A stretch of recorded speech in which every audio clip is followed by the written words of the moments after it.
So I have a couple of things, but the first thing I have a question about is time. Many years ago, I was going to school full-time and I was working full-time, and I had kids in a house. And I found that I had to really hyper-focus.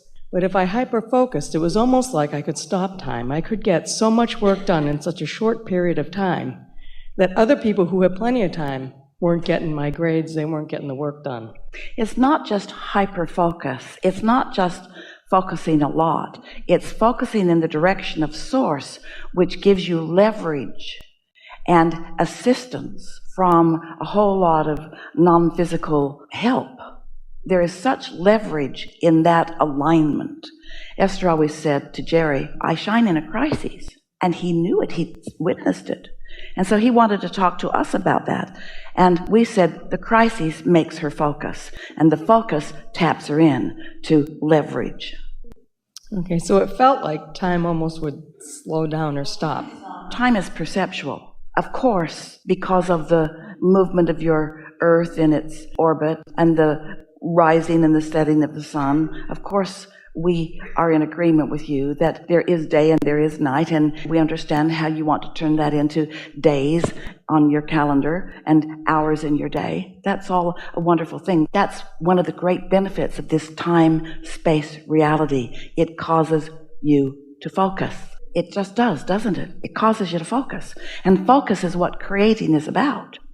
But when we say time is perceptual, we mean when you're tuned into the whole of who you are, you're looking at the whole of this in a whole different way. So when you're tuned into your inner being, you never have time shortage consciousness because you're tuned into your inner being who understands how much leverage you have and how much power there is and how much wherewithal there is, how much ability to create there is, how much leeway there is in time. Where when you're feeling time shortage consciousness, now you've pinched yourself off from all of the advantages, and now there's never enough time. But here's the thing that we really want to get to, because we know this for sure, and you may remember it. It is so satisfying to make a decision and move in the direction of it. It's just so satisfying. But if you get into that bind where you say, I don't have enough time, so I don't get to do the fun things. I only have time to do the things I really need to do. And I don't have time to do the fun things. Now you're in time shortage consciousness. And now you don't have that leverage. Now you don't have all of that benefit. And now, most important and germane to this conversation, you're not feeling satisfaction. If we can convince you, just in these hours that we're together, the satisfaction is the key. That identifying what satisfaction feels like to you, noticing when it happens, so that you are identifying it and isolating it and practicing it a little bit when it sneaks up on you, and then looking for reasons to feel that way on a regular basis.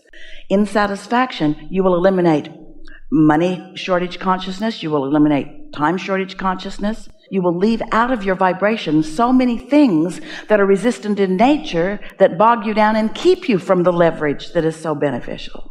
So when I felt the feeling that time is now moving really fast, even the children who usually would feel like time is dragging because they're waiting to grow up, even when they feel like time is moving faster, it's still the same thing, just in the opposite. Esther has been wanting to slow time down.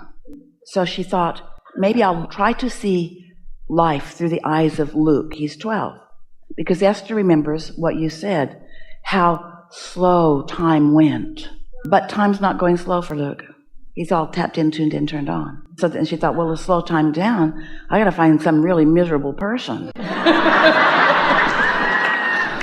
Focus there. See if I can bring some drudgery into this fast. And then she thought, wait a minute. If I am eternal, then why would I want to not eat up as much deliciousness in any moment in time as is possible? And actually what begins to happen is, as you really get tuned in, and you allow, therefore, because of your alignment, a consistent and therefore greater and greater momentum building moment and moment and moment, so that so many things are converging in each moment. It's going to be the fullness of time, not the length of it, that gets your attention. And it will begin to feel timeless because your logic tells you for this much to happen, It should have taken way more time and way more involvement from way more people. As you start feeling the satisfaction of the leverage and the assistance and the clarity that you've tapped into, you won't be having a time discussion. It will be more like how much can I let in any moment in time? How many wonderful things could converge now and now and now and now? How many nice people could rendezvous with me in this segment of my life experience?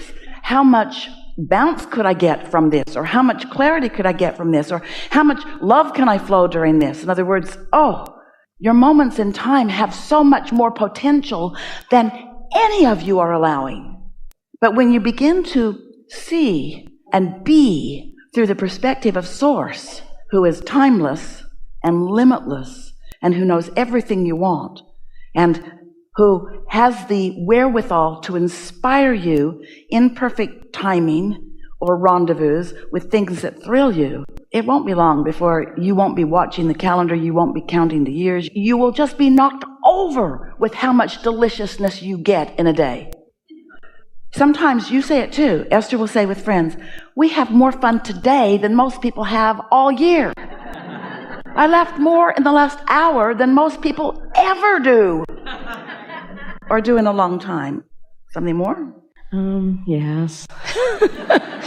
The last few years, I realized that I wanted to end something that I've had for a long time. You want to end it? Well, not my life, but part of my life. So I kind of started really letting somebody know that I kind of wanted out.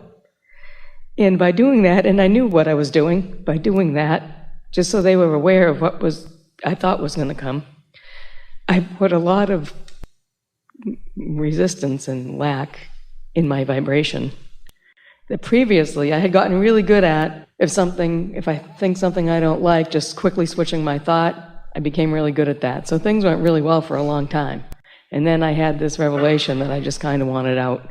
And so I started thinking the thoughts that weren't at a very high vibration to try and get out. We want to talk about those thought pathways again, because it's really interesting when you want this and you don't want this, and you push against this, you just make the thought pathways more to that, don't you? Yeah, no, I knew that it wasn't the right thing to do, really, even vibrationally. I knew it wasn't. You're continuing the suffering. How come? Well, now I'm kind of stuck because I did that for long enough that things I thought were going really well, and I started something that felt so good and I was so passionate about. And then shortly afterwards, I lost a job where I could work from anywhere. And so then I kind of tried, I really started listening to Abraham a lot. All the tapes. I know you've been listening, but have you been hearing? I've been trying. Just say today. Happy, yes. Today. Yes, I have been. What do you do when you're in a spot that you don't want to be and you can't get your attention off that spot? You look for something satisfying and positive. But what if you can't do that? What if law of attraction has got so hold of you that even though you're here in an environment like this, you still are talking about that? What do you do? What do you do when you can't stop talking about it? What do you do? Shut up. What do you do when law of attraction won't let you shut up? What do you do? Meditate. Go general. Go general is the best thing to do if you can't take a nap. Or go general is the best thing that you can do if you don't have an opportunity to meditate. But how are you going to slow that momentum? Because it's not going to happen. You say that, we say this, you say that, we say this, you say that, we say this, you say that, we say this, and no improvement in your vibration happens, and we're really good at this. You've got to find some way of giving that a rest. And you know what's really working in your favor? You just said to us, what I didn't work, and I know it didn't work. And so you're sort of in this place of resolution to do something different than that. This is a really serious question that we're asking you. If law of attraction has got hold of you on an issue, and it does, And so every time you get anywhere near it, music makes you think about it, somebody else is saying something about it, every television program points right at it, even the television commercials point at it. You walk down the street and strangers remind you about it. In other words, it's everywhere. It's in the atmosphere everywhere, because law of attraction is so good. Law of attraction will keep feeding back to you what's in your vibrational pipeline. It just will. What is the logical resolution of that? I'm going to set aside deliberately 15 or 20 minutes every single day where law of attraction doesn't have access to that activity within my vibration, because I'm shutting it all down. Not just that, I'm shutting it all down. The good and the bad and the ugly, I'm shutting it all down. I'm not going to think about that thing I'm thinking about. Oh. Do you meditate? Yes. Yes, and I've been trying to get back into doing that regularly again. I have meditated, but I haven't been meditating lately. Not as often as I should. I don't meditate. I don't use this tool, but it's a tool that I understand, and it's a tool that I will use. And I understand that when I find something to focus on, really? Something to focus on, really? Can you focus? You are like a dog on a bone. You are one of the best focusers ever. You focus, so you surely can focus on the air conditioning, the silence. But is there silence? If you listen, hear it. It's not silent. You hear the air conditioner? Do you? Wasn't easy, was it? Gotta listen. Not them. They're making noise back there. Chewing gum. Unnecessary laughter.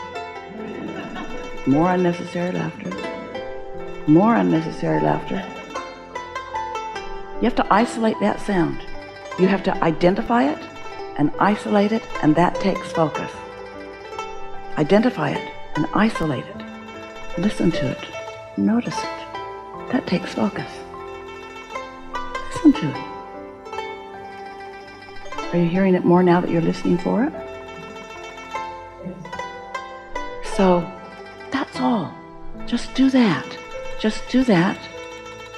Around the other things, Esther was meditating with a friend in the garden one day.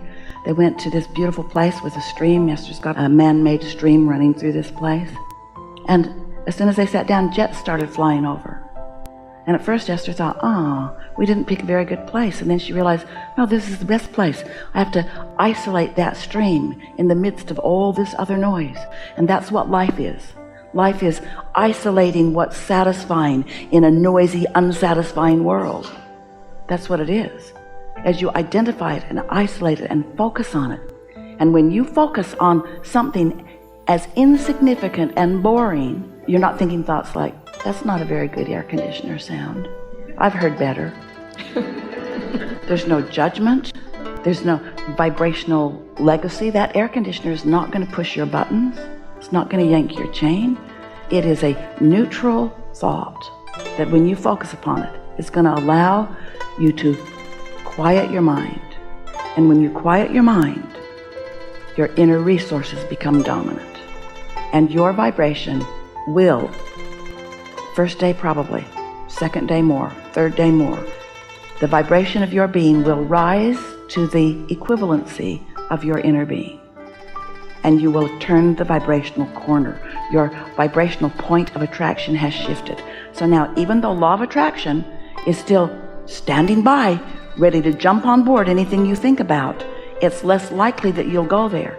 You will go there, because you don't stop any of those thoughts cold turkey. But tomorrow, you're going to meditate again. And tomorrow, you're going to isolate that air conditioner even more. And tomorrow, your vibration is going to rise, and you're going to tune in to the frequency of who you are. And your point of attraction is going to shift even more.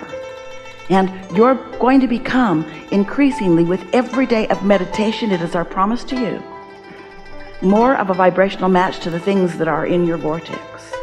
And so this is carving out the path, carving out the path, carving out the path.